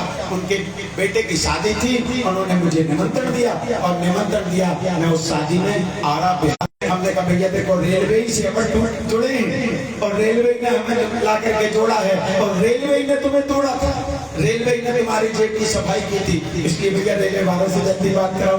तुरंत फोन हुआ, बातचीत हुई। मैंने कहा, उन्होंने पूछा आप क्या करते, मैंने कहा मैं भागवत कथा करता हूँ। बस उन्होंने कहा कभी ठाकुर जी की कृपा होगी मैं आपको जरूर बुलाऊंगा। और आज ठाकुर जी की कृपा से जो एक अज्ञात व्यक्ति जब ना मिले, न देखे, न जाने, न भाषा, न कुछ भी, ना तो हमारी भाषा आपके पल्ले तो आ जाती होगी लेकिन हम तो नहीं समझ पा रहे, हर प्रकार से पृथक होने के बाद भी आज बिहारी जी ने आप लोगों के बीच में मानो ये सारा एक वर्ष में ये सारा घटनाक्रम घटा करके और ढकेल करके आप लोगों के बीच में जाकर के खड़ा कर दिया कि जाओ हमारे भक्ति की वर्षा कर दो। अब जो इसमें पात्र होगा वो गोता लगा लेगा और जो नहीं होगा, क्योंकि ये भागवत की कथा बड़ी विचित्र है। भागवत पंडाल में भी बैठे रहोगे तब भी ये भागवत की कथा आपको आप श्रवण नहीं कर पाओगे, लेकिन अगर बिहारी जी की कृपा होती है तो बिहारी जी किसी न किसी रूप में आकर के आपको ये रसास्वादन करवाते हैं। बिहारी जी का बहुत बहुत धन्यवाद मानता हूँ कि उन्होंने आप जैसे भक्तों से हमें मिलाया और मैं आप सबके हृदय में विराजमान उस बिहारी जी को मैं बारंबार प्रणाम करता हूँ, आपकी भक्ति को नमन करता हूँ और इसी प्रकार से भगवान से प्रार्थना करता हूँ कि इसी प्रकार से आपके हृदय में ये भक्ति की धारा बहती है। ये कथा जो है ये आपको कृपा स्वरूप प्राप्त हो रही है, क्योंकि मैं आया नहीं, मेरे को भेजा गया, वो भी बिहारी जी ने साक्षात स्वयं भेजा हुआ है। अब कभी आना होगा तो आप बुलाएंगे, वो आपके द्वारा आयोजित कार्यक्रम होगा, लेकिन ये आपके द्वारा नहीं, ये बिहारी जी के द्वारा आयोजित है। ये बिहारी जी की कृपा का पात्र जो होगा वो आकर के भक्ति रस को ग्रहण करेगा और ये भक्ति रस इसकी दिशा दशा को परिवर्तन करेगी। बोलिए बिहार बाके बिहारी लाल की, बोल वृंदावन बिहारी लाल की। और उस बिहारी जी को हम अपना मानते हुए और हम अपने कथा में आगे गति प्रदान करेंगे, क्योंकि आज कथा जो है वो जाना है कहाँ तक, रुक्मणी विवाह तक। आज भगवान का विवाह यहाँ पर होगा, झांकी लगेगी और सभी माताएं, क्योंकि अब थोड़ा सा ये कार्यक्रम शुरू हो जाता है और बीच में थोड़ा तो थोड़ी सी उथल पुथल आप जल्दी नहीं करिएगा। अगर किसी को ज्यादा ऐसा लगे कि भैया हम भोजन करके नहीं आए, भूख भी सता रही है, तो भूख अगर आपको सताने लगे तो आप इशारा कर दीजिएगा कि पंडित जी ठाकुर जी की कृपा से आपके सामने तुरंत भोग आ जाएगा और आप भोग पा करके बैठिएगा, कथा का रसास्वादन कीजिएगा। बोलो वृंदावन बिहारी लाल की। गोविंद मेरो है गोपाल मेरो चलो मन वृंदावन की ओर, वृंदावन की ओर, वृंदावन की ओर, वृंदावन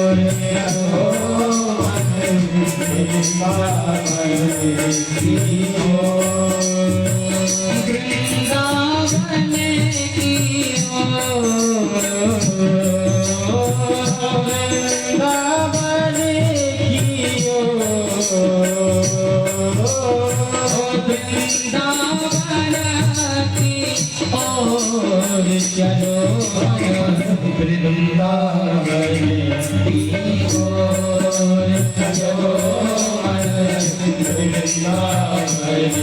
की ओर, चलो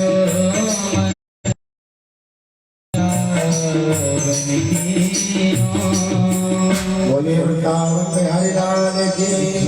तो भगवान का गोपियों के साथ में रास विहार चल रहा है, गोपियां नाच रही हैं और अचानक गोपियों के मन में एक भाव जागृत। तो जैसे गोपियों के मन में ये भाव आया कि मैं नारी, बस भगवान तत्क्षण गोपियों के बीच से अंतर नहीं हो जाता। अब जैसे गोपियों के बीच से भगवान अंतर ध्यान हुए, अब गोपियां अभी तो गा रही हैं, नाच रही हैं, झूम रही हैं और गोपियां रुदन करने लगती हैं कि हे गोविंद, अरे हमें छोड़ करके कहां चला। और गोपियां रुदन करती हैं, ये वृंदावन है और ये तो हमें बताने वाली नहीं है। उसी समय पर आया हवा का झोंका, तुलसी का पौधा हिला डुला। मैंने कहा देखो, मैंने कहा था ये नहीं बताएगी।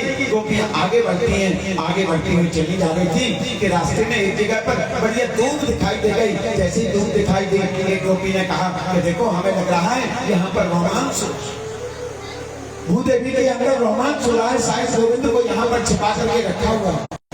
तो भैया कौन बताएगा। अब एक गोपी को मान हुआ था, बाकी को भी मान हुआ था। तो माननी जो गोपी थी, जिसको मान हुआ था, उसको भगवान अपने साथ में लेकर के गए और जिनको अभिमान हुआ था भगवान ने उनको छोड़ दिया। अब वो माननी गोपी कौन है जिसको भगवान अपने साथ में लेकर के गए? वो है राधा रानी। भगवान राधा रानी को साथ में लेकर के गए। अब राधा रानी के मन में एक भाव जागृत हुआ कि कहीं गोपियों के मन में ये भाव ना आ जाए कि गोविंद केवल राधे को चाहता है। तो राधा रानी ने लीला कर डाली। राधा रानी ने कहा, लाला मैं तो थक गई, अब नहीं चल पाऊं, तो क्या करना राधे? तो एक काम करो, जरा अपने कंधे पर मेरे को बिठा लो। भगवान ने कहा, राधे तुम हमारे कंधे पर बैठोगी? बोले हाँ।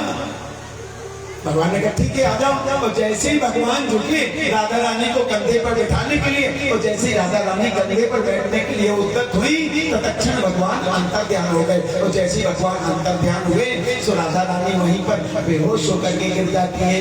अब राधा रानी बेहोश पड़ी है, गोपियां यत्र तत्र गोविंद को खोजती चली जा रही थी। देखा तो देखते क्या है कि राधा रानी पड़ी हुई है। सो गोपियों ने क्या किया, तुरंत जल का सिंचन किया। और जैसे ही जल का सिंचन किया, सो तुरंत पूछ लिया, राधे कहाँ लाला? बोले जैसे तुम्हें अभिमान हुआ था, वैसे ही जब मेरे को अभिमान हुआ तो रास विहार करेंगे, उस समय पर आ जाना गोपी बन करके, हम तुम्हारे मनोरथ को पूर्ण करेंगे। तो आज वेद के 1,00,000 मंत्र गोपियां बन करके आए। मिथिलापुरी की नारियां, जब भगवान राम सरकार बन करके, राम जी बन के रूप में थे, दूल्हा सरकार बन करके मिथिलापुरी में नगर और सुंदर बदन दिखाए, जाओ अपने रूप सुंदरी का पान मिथिला वासियों को कराओ। और भगवान मिथिला की वीथियों में विचरण करते हैं। मिथिला की वीथियों में जाकर के भगवान जब विचरण करते हैं, तो मिथिला की नारियों ने जिसकी दृष्टि गोविंद के ऊपर पड़ती है, भगवान के ऊपर पड़ती है, उसके मन में एक भाव जागृत हो जाता है कि अगर मैं सीता होता, क्योंकि आज ही आए हैं निश्चित सीता का वर्णन करेंगे, तो मेरे राम मेरे को स्वीकार कर दिया। तो भगवान ने वहां पर कह दिया था कि अभी तो हम मर्यादा पुरुषोत्तम के रूप में आए हैं, लेकिन कल जब लीला पुरुषोत्तम के रूप में आऊंगा, उस समय आ जाना और हम तुम्हारे लिए पत्नी रूप में स्वीकार करेंगे। तो आज मिथिलापुरी की नारियां आज यहाँ पर आई हुई हैं और भगवान सबको स्वीकार कर दिया। दंडकारण्य के ऋषि जब भगवान सीता जी का हरण हुआ है, जंगल में लता पत्तों से पूछ रहे हैं, कितने गए नदिका चरणी तुम देगी सीता करने में, उस समय पर दंडकारण्य में जितने ऋषि बैठे हुए थे, उनके मन में भी एक भाव जागृत हुआ था। उन्होंने भी मन में विचार किया कि अगर मैं सीता होता तो मेरा गोविंद मेरे को खोज रहा होता। भगवान ने उन ऋषियों को आशीर्वाद दिया था कि आज नहीं, आज मैं मर्यादा पुरुषोत्तम के रूप में हूँ, मैं लीला पुरुषोत्तम के रूप में आऊंगा, आ जाना, हम तुमको भी पत्नी रूप में स्वीकार करेंगे। तो आज वो दंडकारण्य के ऋषि गोपियां बनकर के आए। साधन श्रद्धा, कृपा श्रद्धा, गोलोक वासुकी, दंडकारण्य के ऋषि जितने भी हैं, और भगवान ने जहां जिसको आश्वासन दिया वो सब आज गोपियां बनकर के आए। तो एक एक गोपी के साथ में भगवान का रासदार हो रहा था। तो भगवान अंतर्निहित हुए तो सारी की सारी गोपियां रोदन करने लगती हैं। रोदन करते करते यमुना जी के पुलिन पर पहुंची। यमुना पुलिन पर जाकर के बैठ जाती हैं और जैसे यमुना पुलिन पर जाकर के बैठी तो एक एक यूथ के द्वारा एक एक श्लोक गाया जाता है और इसको भागवत का प्राण कहा जाता है। इसको गोपी गीत भी कहा जाता है। गोपियों ने मिलकर के इस गीत को गाया है, इसको गोपी गीत कहा जाता है। भागवत भगवान का शरीर है और शरीर में एक हृदय होता है और हृदय के दो भाग होते हैं। उसी प्रकार से भागवत जो है वो भगवान का शरीर है। इसमें दशम स्कंद जो है वो भगवान का हृदय है और हृदय के दो भाग हैं, एक पूर्वार्ध और दूसरा उत्तरार्ध। पूर्वार्ध में भगवान की बंसी की कथा आती है, उत्तरार्ध में भगवान के सुदर्शन चक्र की कथा आती है। पूर्वार्ध में लक्ष्य है परित्राणाय साधूनाम, उत्तरार्ध में लक्ष्य है विनाशाय दुष्कृताम्।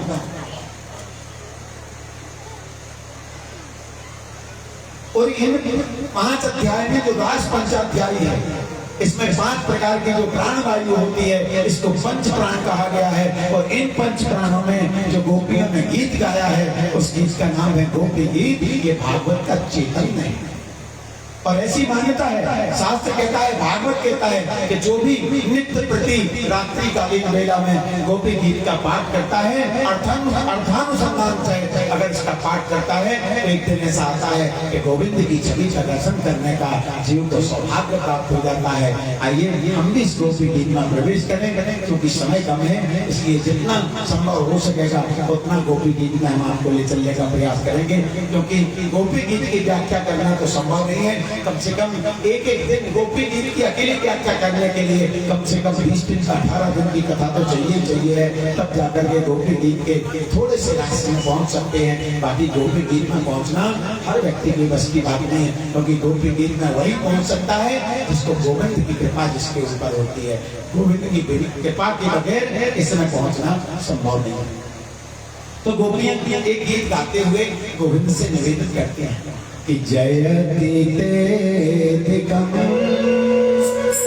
जन्मना प्रजो सिरत इंदिरा शाश्वत प्रेम। गोपियां कहती हैं जयति तेधिकम्, हे गोविंद जय हो जय हो जय हो तुम्हारी। जयति तेधिकम् क्यों? बोले जन्म ना ब्रज, तुम्हारा प्राकट्य कहाँ हुआ? ब्रज में। तो जब तुम्हारा प्राकट्य उस ब्रज में हुआ तो उस ब्रज की महिमा कितनी बढ़ गई? बोले वैकुंठात् अधिकम् जयति, जो वैकुंठ से भी ज्यादा श्रेष्ठ बन गया। कि क्यों? बोले केवल आपके आगमन से। जन्म ना ब्रज सिरत इंदिरा शाश्वत। इंदिरा नाम है लक्ष्मी का। ब्रज में लक्ष्मी को कोई स्थान नहीं मिला तो लक्ष्मी यत्र तत्र भ्रमण करने लगी कि मैं कहां जाऊं मैं कहां जाऊं। तो गाय की गोबर में लक्ष्मी को बास मिला है, ब्रज की रज में लक्ष्मी को बास मिला है। तो मैं कहीं नहीं मिलेगा, जाकर के जाओ, जाकर के ब्रज की रज अपने माथे से लगाओ, लक्ष्मी अपने आप तुम्हारे पीछे पीछे दौड़ने लगेगी। ब्रज की रज की महिमा इतनी। एक जगह मैं कथा करने के लिए गया, एमपी में एक स्थान है तेंदुलकरी, वहां पर मैं कथा करने के लिए गया तो वहां पर एक परिवार था, श्रीवास्तव फैमिली थी। श्रीवास्तव फैमिली नदी में बाढ़ आ गई थी तो उनका मकान सब बह गया था। तो वो एक सरकार के द्वारा ग्राम पंचायत के द्वारा बनाया गया एक भवन था, उसमें अपना डेरा डाल करके बैठे हुए सब वहीं रहते थे। उसी मंगल भवन में मैं कथा करने के लिए गया।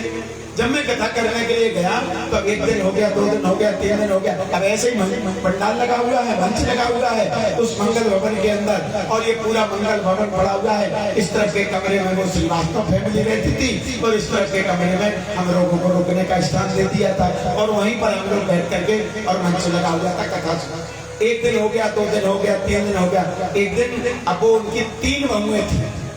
अब वो वहां से निकले बढ़िया चप्पल पहन करके चट चट करती हुई इधर चली जाए इधर चली जाए। वो सब पढ़ी लिखी थी, अब वो इधर से उधर चलेगा। एक दिन हमें थोड़ा सा ऐसा लगा कि इनको रोकना चाहिए, मैंने रोक लिया। मैंने कहा देवी हो, आप लोग यहाँ पर भागवत कथा हो रही है और आप लोग यहाँ से ऐसे चले जाते हैं, आपको थोड़ा सा जब यहीं रहते हो तो कम से कम ठाकुर जी की सेवा में कुछ ना कुछ तो करना चाहिए। बोले महाराज जी हम जानते नहीं है, आपने आज कहा आप आदेश करिएगा क्या करना है। हमने कहा कम से कम कुछ नहीं करो तो इस पंडाल में जहाँ पर भक्त बैठते हैं इस पंडाल में कम से कम झाड़ू लगा दिया, कोई काम ना मिले तुम झाड़ू लगा दिया। उन्होंने तीनों ने अपनी अपनी झाड़ू उठाई और वो झाड़ू लगाने के लिए झाड़ू लगाने लगी। अब वो झाड़ू लगा करके जो भी कचरा निकला वो हमारे सामने तसली में रख करके ला करके तगाड़ी में रख करके सामने रख दिया। इसका क्या करें? मैंने कहा इसको ले जाओ अपने घर में तिजोरी में रख लो, ठाकुर जी की कृपा हो जाएगी, इसको तिजोरी में रख लो। ये ब्रज की रज है और ब्रज की रज जिसको मिल जाती है उसका कल्याण होने में देर नहीं लगती। उनके मन की आस्था थी, उनके मन का विश्वास था, श्रद्धा थी। उन्होंने हमने कहा ये शादी की शादी रखने की आवश्यकता नहीं है, थोड़ी थोड़ी सी रज एक अपने उसमें पुड़िया बना करके आप अपने पर्स में आप अपनी तिजोरी में रख लीएगा।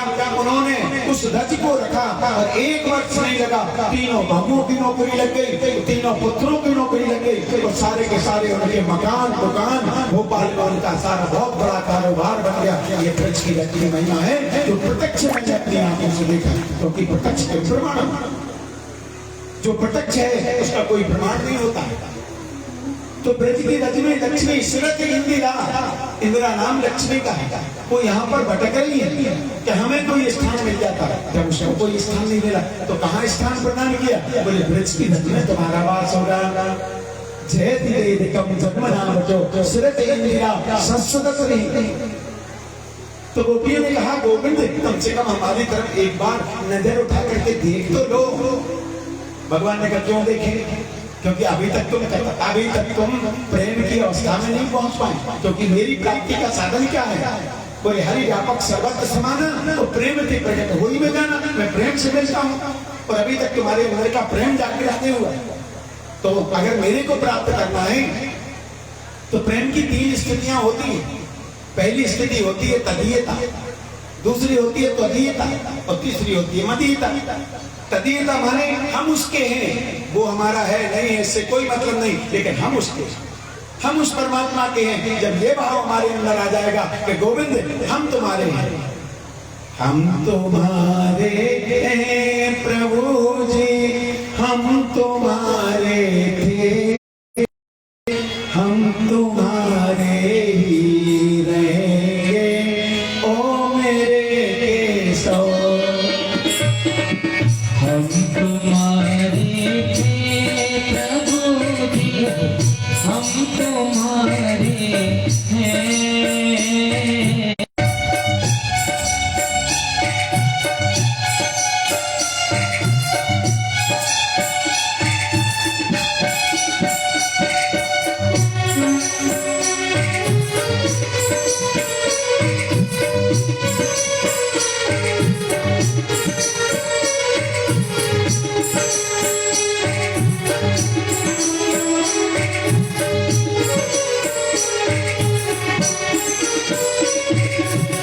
तेरे कारण सब जग छोड़ा ओ ब्रजराज दुलारे। तेरे कारण सब जग छोड़ा ओ ब्रजराज दुलारे। तेरे कारण सब जग छोड़ा ओ ब्रजराज दुलारे। तेरे कारण सब जग छोड़ा ओ ब्रजराज दुलारे। एक बार तू हंस के कह दे मैं तेरा तो मेरा, साची प्रीत की रीत निभा जाएंगे ओ मेरे प्रियतम, हम तुम्हारे ही रहेंगे ओ मेरे प्रियतम। तो प्रेम की पहली स्थिति क्या है? तदीयता, हम तुम्हारे हैं, तुम हमारे हो नहीं हो इससे हमें कोई मतलब नहीं। तदीयता तदीयता, दूसरी स्थिति है त्वदीयता। त्वदीयता माने भगवान का प्रत्यक्ष अनुभव करना, वो हमारे साथ में है, चल रहा है, खा रहा है, खेल रहा है, लीला कर रहा है, ये प्रत्यक्ष अनुभव करना। और तीसरी होती है मदीयता। मदीयता का भाव जब होता है तब अभिमान आ जाता है। और अभिमान कैसा था कि गोविंद हम तुम्हारे, तुम हमारे, हमारे बीच में तीसरा नहीं हो सकता। जैसे गोपियां कहती हैं, गोपियां गोविंद के दर्शन करती हैं तो नेत्र बंद कर लेती हैं कि गोविंद बंसी बारो सांभ लो पलक ढांक सुखी दे, और ना मैं देखूं और को ना तो देखन दे गोविंद, ना तो मैं संसार देखूंगी ना तुझे संसार देखूंगी। ये प्रेम की पराकाष्ठा मदीयता। तो भगवान जीव भगवान का यजन करता है, भजन करता है। शरीरात्मक स्वीकार। भक्त भगवान का भजन करता है, ये होती है भक्ति। लेकिन जब भक्त भगवान जब भक्त का भजन करने लगे तो ये होती है भक्ति की पराकाष्ठा। और आज भगवान ने भक्तों में भजन नहीं किया, आज भगवान भजन कर रहे हैं, गोपियों को बुला रहे हैं, आ जाओ हम तुम्हारे साथ में रास विहार करेंगे, हम तुम्हारे साथ में रास लीला करना चाहते हैं, इसलिए आ जाओ। मानव जीव को भगवान प्रत्यक्ष खड़े होकर के पुकार रहे हैं कि अरे हमारा दरवाजा तो खुला है, एक बार संसार में रहते हुए भी मेरे पास आकर के मेरे पास आओ तो मैं तो तुम्हें, भगवान ने जो सूत्र दिया है ना कि जो तू आवे एक पग मैं धाऊं पग साथ। भगवान कहते हैं कि तुम अपना एक कदम उठाओगे मैं दौड़ करके तुम्हारा आलिंगन कर दूंगा, तुम्हारा वरण कर दूंगा, और तुमने जो कल्पना नहीं की होगी हम तो वहां पर पहुंचा दूंगा। क्योंकि भगवान ने गीता में यही कहा है, अनन्याश्चिंतो माम ये जना परपास्ते तेषां नित्य भक्तानां योगक्षेम पाम्यहम्। हम संसार में लगे रहते हैं योगक्षेम महन करने के लिए, पत्नी की सेवा, पुत्र की सेवा, माता पिता की सेवा, वस्तुओं की सेवा, सारी गृहस्थी की सेवा, बस इसी में लगे हुए हैं। लेकिन जो संसार को छोड़ करके, इन गृहस्थी को, पति को, पुत्र को, माता को, पिता को, सबको छोड़ करके जो गोविंद की शरण में चला जाता है, गोविंद का दायित्व अपने ऊपर ले लेते हैं। गोविंद पत्नी की सेवा करता है, गोविंद माता पिता की सेवा करता है, गोविंद परिवार का भरण पोषण करता है, गोविंद परिवार को उत्थान पर ले जाकर के खड़ा कर देता है। और भक्त जो होता है वो निस्वार्थ भाव से भगवान का भजन करता है, क्योंकि गोविंद ने उसको स्वीकार कर लिया, कल्याण हो जाए। तो ये गोपी कहती है कि देखो गोविंद हम आपको ज्यादा तो नहीं कह सकते, लेकिन हमारा तुम्हारा एक रिश्ता है, और वो रिश्ता क्या है? बोले हम आपकी दासी। और ऐसी नहीं कि अपना मोल दे करके खरीदा ना, असुल के दास, हम आपकी बिना मोल की दासी, हमने तो आपका दासत्व स्वीकार किया। तो भगवान कहते हैं कि तुमने, और गोपियां कहते हैं गोविंद तुमने हमारी बार बार रक्षा करी, और जब मौका आया तो आप अपने ही वियोग में हमें मारना चाहते हो। तो गोपियां कहती हैं कि भगवान कहते हैं कि हमने तुम्हारी रक्षा कहाँ करी? तो गोपियां कहते हैं गोविंद अगर गिनाने बैठ जाएं तो हम कहाँ तक गिनाएंगे? काली के विष से, अगासुर के मुख से, इंद्र के कोप से, दावाग्नि के संताप से रक्षता हूं। बार बार आप हमारी रक्षा करते गए। जैसे एक कसाई बकरे को पालता है, पोसता है, खिलाता है, पिलाता है, उसको बढ़िया हट्टा कट्टा बनाता है, लेकिन जब मौका आता है तो उसकी गर्दन पर वही कसाई उसी की गर्दन पर छुरी चलाती है, और वो बकरा जो है उसको शिकार होना पड़ता है। तो उसी प्रकार से गोविंद तुम में और उस कसाई में अंतर क्या रह गया कि एक वो कसाई बकरे को पालता है, पोसता है, खिलाता पिलाता, और उसके बाद उसी की गर्दन पर छुरी चला देता है। आपने हमारी जगह जगह पर रक्षा करी, काली के विष से, अगासुर के मुख से, इंद्र के कोप से, दावाग्नि के संताप से रक्षता हो, और आज जब मौका आ रहा है तो अपने ही विरह में हमें मार देना चाहते हो। तो कसाई में और आप में अंतर कहाँ रह जाएगा गोविंद? इसलिए दीक्षिता होगा, एक बार नजर उठा करके देखो तो कम से कम। तो गोपियां कहती है, एक गोपी कहती है कि ना खलु नंदन न खलु गोपिका नंदनो भगवान। एक गोपी ने कहा कि तू नंदन नंदन, अपने आप को नंदन मानता है, तू नंदन नंदन नहीं हो सकता। क्योंकि एक गोपी ने कहा कि तुम्हें नंदन का मतलब मालूम क्या है? काशी में एक गली है जिसका नाम है कचौड़ी गली। उस कचौड़ी गली में एक सेठ जी रहते थे जिनका नाम था श्रीमान नंदन सेठ। एक पंडित जी से बड़ी व्यक्ति था। अब वो पंडित जी रोज जाते नंदन सेठ के पास में बैठ करके वार्तालाप होता, घंटों वार्तालाप होता था। एक दिन पंडित जी की बिटिया का संबंध तय हो गया। अब जैसे ही पंडित जी की विद्या का संबंध तय हुआ, सो पंडित जी शाम को पहुंचे। शाम को सेठ जी से कहा, सेठ आज भगवान की कृपा से, विश्वनाथ जी की कृपा से विद्या का संबंध तय हो गया है। अब हमारे पास तो कुछ है ना है, और हम चाहते हैं कि थोड़ा सा आप हमारी मदद कर देंगे तो विद्या का विवाह बड़े आनंद पूर्वक संपन्न हो जाएगा। सेठ जी ने कहा, पंडित जी एक काम करना, कल आना। अब पंडित जी कल फिर पहुंच गए। सेठ जी ने कहा, पंडित जी आप तो हमें जरा बाहर जाना है, एक काम करना, कल आना। अब कल फिर पंडित जी पहुंच गए। सेठ जी ने कहा, देखो पंडित जी आप तो हमारे पास समय नहीं है, अब कल आना। अब ऐसा कल करते करते पंडित जी को पूरा 1 महीना हो गया चक्कर लगाते हुए। रोज पंडित जी जाते हैं, कुछ मदद मिल जाएगी, और उधर सेठ जी रोक डाल देते हैं, कल आना कल आना। एक दिन जब पंडित जी पहुंचे तो पंडित जी से जाकर कहा, कल आना।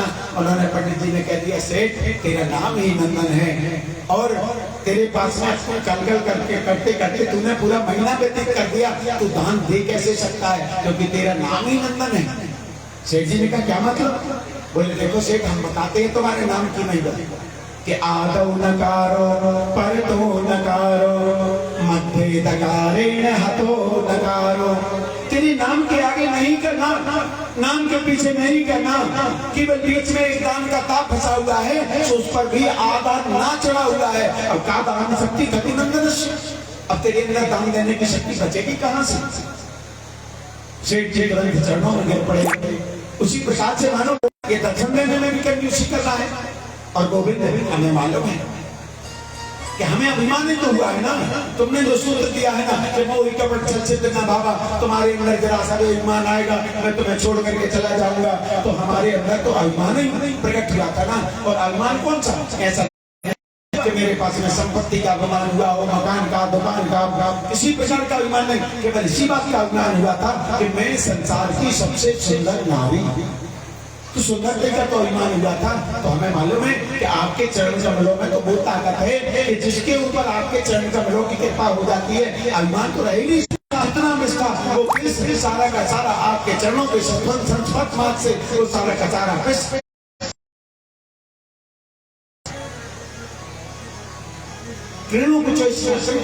क्योंकि हमारे अंदर भी तो केवल के विष भरा हुआ है। वो कैसे?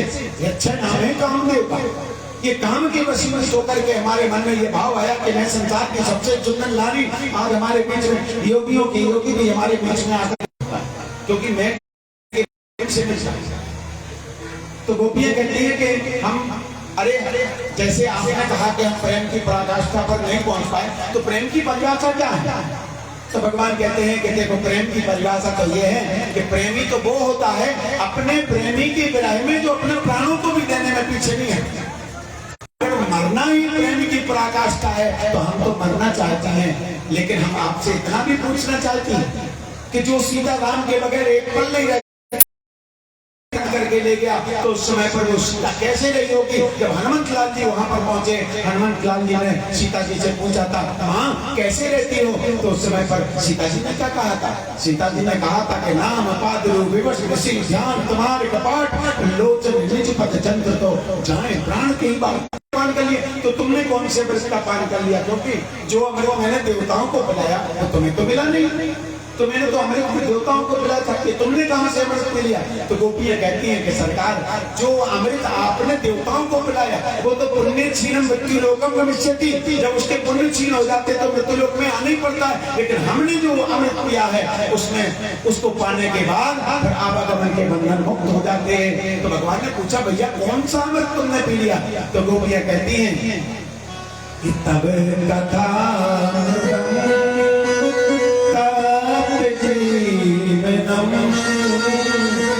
कभी तेरे दम कल में सापम। सरकार हम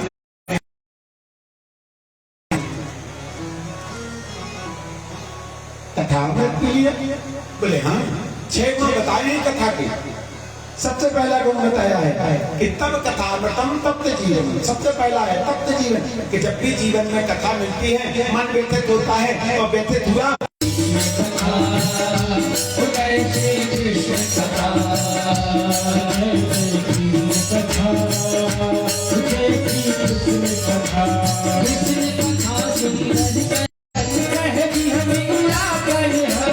कृष्ण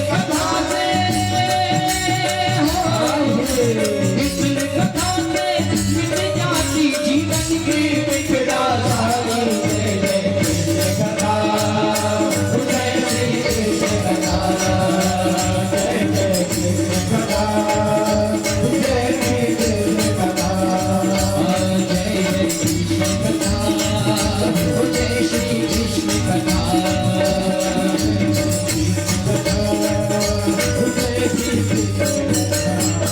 तो सबसे पहला गुण है कथा का कि तथ्य जीवनम, जीवन में जो दैवे के भौतिक ताप होते हैं उनसे मुक्ति मिल जाती है। अच्छा, इसका प्रमाण देने की आवश्यकता नहीं, आप अपने मन में विचार कर लीजिएगा इससे लाभ होता कि नहीं होता। आप कथा में आकर के बैठे तो जैसे ही आपके मन में कथा अंदर प्रविष्ट हुई आप सब भूल जाते हैं घर में क्या हो रहा है, हमें बुखार है, हमारे लिए बीमारी, ये सब चीजें व्यतीत हो जाती है, सब नष्ट हो जाती है, केवल हृदय में कथा शेष रह जाती है। तप्त जीवन। दूसरा गुण है कभी नहीं नीतितम, ये कथा तो मैं मिली कहाँ। तो गोपियां कहती है कि गोविंद तुमने दिए कथावाचकों को बड़े बड़े आश्वासन दे रखे ना कि तुम हमारी कथा का गुणगान गाओ, बदले में हम तुम्हें मोक्ष प्रदान कर देंगे। तो हमें मालूम है कि जब ये कथा जाता है हर प्रकार के पाप जल करके कथा से नष्ट हो जाते हैं। और आपने महाराज हम तो इतना कहना चाहते ही हैं कि आपने यज्ञ किया है, हवन किया है, जप किया है, पूजन किया है, ब्राह्मण भोजन कराया है, यज्ञ कराया है, और आपने जो भी पुण्य किया है इसका फल आपको कब मिलेगा इसका कोई भरोसा नहीं। लेकिन आपकी कथा का फल बोले श्रवण मंगलम, आपने इधर कथा सुनी और इधर आपका कल्याण शुरू हो जाता है, आपका मंगल शुरू हो जाता है। क्योंकि कथा क्या है, कथा कल्पवृक्ष, जो मांगा जाता है वो भगवान प्रकाश मिला करके खड़ा कर देती है। तो तीसरा गुण है श्रवण मंगलम, सुनो। और बाबा जी ने यही तो सूत्र रामायण में दिया है ना, नवदा भक्ति में, प्रथम भगत शब्द का संगा दूसरी गति कथा प्रसंगा, सब कुछ छोड़ कर प्रेम से हमें प्राप्त होता है। तो हमारे हृदय में प्रेम मिलने लगता है, तो जब हमारे हृदय में प्रेम आता है तो संकट तो अपने आप आ जाता है कि प्रेम जब अनंत हो गया संत हो गया, प्रेम जब अनंत हो गया रोम रोम संत हो गया, प्रेम जब अनंत हो गया रोम रोम संत हो गया, प्रेम जब अनंत हो गया रोम रोम संत हो गया,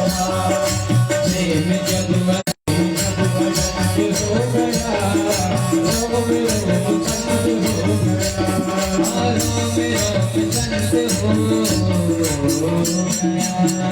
तो दूसरा सुनते कि हमारे हृदय में प्रेम प्रकट हो जाता है और प्रेम से गोविंद आपकी प्राप्ति हो जाती है। और सरकार हम तो इतना कहना चाहते हैं कि आपने कोई भवन दान करता है, कोई भूमि दान करता है, कोई मकान दान करता है, कोई द्रव्य दान करता है, कोई अन्न दान करता है, कोई वस्त्र दान करता है, मैं इनको दान ही नहीं मानती, मैं केवल दान उसे मानती हूँ जो आपकी कथा का दान करता है। तो जिसने आपकी कथा का दान किया समझ लो, क्योंकि कथा का दान करने वाला जो होता है वो सबसे बड़ा दान होता है, क्योंकि कथा से एक नहीं अनेक लोगों का कल्याण हो जाता है। कितने लोगों का कल्याण हो जाता है कथा से, कितने लोगों के हृदय में गोविंद की भक्ति प्रकट हो जाती है। तो मैं तो सबसे बड़ा दानी उसे मानती हूँ जो कथा का दान करता है। और छठवां गुण है कि गोविंद के गोविंद। इसलिए अगर हमसे कोई ऐसा अपराध भी बन गया है तो दीक्षिताओं का कम से कम एक बार नजर उठा करके देख तो लो। अब ये तो व्याख्या तो बड़ी बहुत बड़ी व्यवस्थित व्यतीत और आनंद देने वाली ये व्याख्या है, लेकिन समय अनुमति नहीं प्रदान कर रहा है कि हम इसको गति प्रदान करें, इसको ज्यादा विस्तार करें। तो भगवान ने मानो गोपियों से आकर के धीरे से पूछ लिया, गोपी तुमने बार बार कहा ना कि हम सब कुछ छोड़ करके आए हैं, सब कुछ छोड़ करके आए, हमें देखो। तो भगवान ने कहा कि हम जानना चाहते गोपी तुम क्या छोड़ करके आए। तो गोपियां कहती हैं गोविंद अगर गिनाने बैठ गए तो पति सुतान वयम भ्रात बंधुवी नति विलंघते अच्युता गता। हे गोविंद हम से छुटने के लिए भाग रहे हो तो हम तो आप तो भले ही आपके चलने से आपको भले ही पीड़ा ना हो रही हो, लेकिन हमें मालूम है कि जब आप चलते होंगे तो आपके चरणों में कांटे कंकड़ चुभते होंगे और उन कंकड़ों की चुभन जो है भले ही आपको ना हो रही हो, लेकिन हमारे हृदय में वो चुभन होती है। इसलिए गोविंद अब हम आपको खोजने के लिए नहीं जाएंगे। तो गोविंद अब तो आपको अगर आना है तो आप आ जाना और और गोपियां बैठ करके रुदन करने लगती हैं। और 19वां श्लोक जो है वो साक्षात राधा रानी गाती हैं और गाते हुए गोपियां बैठ करके रुदन करने लगती हैं। और जैसे ही गोपियों ने रुदन किया तो भगवान ने क्या किया, तासाम आविर्भूत शौरी स्मयमान मुखम जो, तासाम आविर्भूत शौरी, मानो भगवान कहीं गए नहीं थे। भगवान ने क्या किया, अरे 2-5-10 माताओं के बीच में अगर एक आध पुरुष लहंगा फड़िया पहन करके बैठ जाए तो उसको पहचानना बड़ा कठिन हो जाता है। फिर तो लाखों की संख्या में गोपियां, तो भगवान ने जैसे गोपियों के मन में अभिमान आया तो भगवान ने क्या किया, भगवान ने अपना पीताम्बर अलग रख दिया और अपना लहंगा फड़िया ओढ़ करके और गोपियों के बीच में जैसा गोपियां करती हैं वैसे भगवान करने लगते हैं। कभी कभी गोपियां अपना चीर उड़ा देती है, मैंने देखो आज गोवर्धन को धारण कर लिया। कभी कभी लीलाएं करने लगती है, कोई पूतना बन जाती है, कोई कृष्ण बन जाती है, इस प्रकार की लीलाएं करने लगती हैं। और भगवान ने जब देखा कि गोपियों का अंतर्मन जो है वो इनका जो विकार है वो नष्ट हो गया तो गोपियां बोले तासाम आविर्भूत शौरी। और हमारे सुखदेव जी महाराज कह रहे हैं लो करो राधे दर्शन, इन सूरसेन नंदन को इनको कोई शूरवीरता दिखाने के लिए दूसरा नहीं मिला, इसलिए भोली भाली ग्वालियों के बीच में अपनी शूरवीरता दिखा रहे। तासाम आविर्भूत शौरी समय गोपियां रोने लगती हैं। अब यहाँ पर विचार की बात यह है कि 2-4-10 माताएं एक सुर में गा सकती हैं, एक सुर में हंस सकती हैं, लेकिन 2-4-10 माताएं एक सुर में रो नहीं सकती। और आज यहाँ पर गोपियां एक सुर में रूम साफ सुरम एक सुर में रो रही, ऐसा कैसे हो गया? तो सुखदेव जी महाराज कहते हैं कि देखो एक बार क्या हुआ कि कुछ भक्त भगवान का भजन कर रहे थे। अब भजन कर रहे थे तो वो संगीत के लय पर नाचते हुए, बड़ी नाचते हुए भगवान की उसमें भक्ति में डूबे हुए थे। अब जो भी लय से हटता, जो भी ताल से हटता, तो उन्होंने अपने बोर्ड बना रखे थे, तख्तियां बना रखी थी। और अब उसी सभा में मीरा जी पहुंच गए। अब जैसे मीरा जी पहुंचे तो मीरा जी का तो अलग ही राग चलता है। अब मीरा जी ने अपना राग छेड़ दिया। जैसे मीरा जी ने अपना राग छेड़ा तो तुरंत जा करके मीरा जी के सामने वो तख्ती ला करके दिखा दी, मीरा जरा राग से गाओ। मीरा ने तुरंत उस तख्ती आइए मुझे रास आ गया है तेरे दर पे आना जाना, मुझे रास आ गया है तेरे दर पे आना जाना, मुझे रास आ गया है तेरे दर पे आना जाना, मुझे रास आ गया है तेरे दर पे आना जाना। मुझे मिल गई तुझारे, मुझे मिल गई तुझारे, मुझे मिल गई तुझारे, मुझे मिल गई तुझारे, मुझे मिल गया ठिकाना, मुझे रास आ गया है तेरे दर पे आना जाना। दोनों हाथ उठा करके आ गया है तेरे दर पे आना जाना।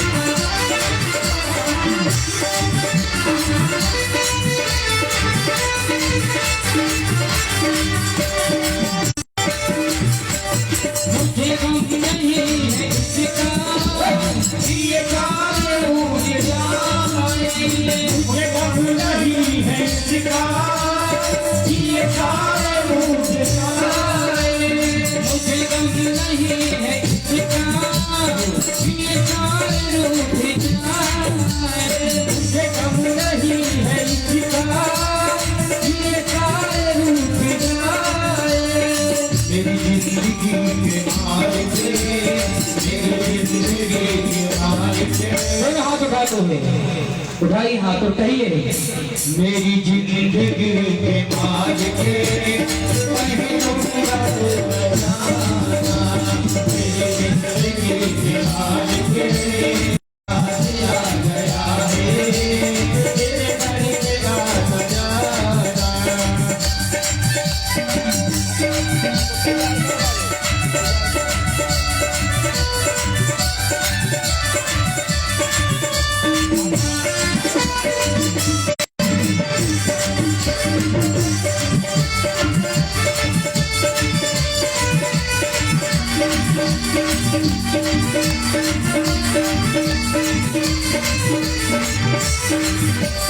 तेरी बंदी की पहले मुझे कौन जानता, तेरी बंदी की पहले मुझे कौन जानता था, तेरी बंदी की पहले मुझे कौन जानता था, तेरी बंदी की पहले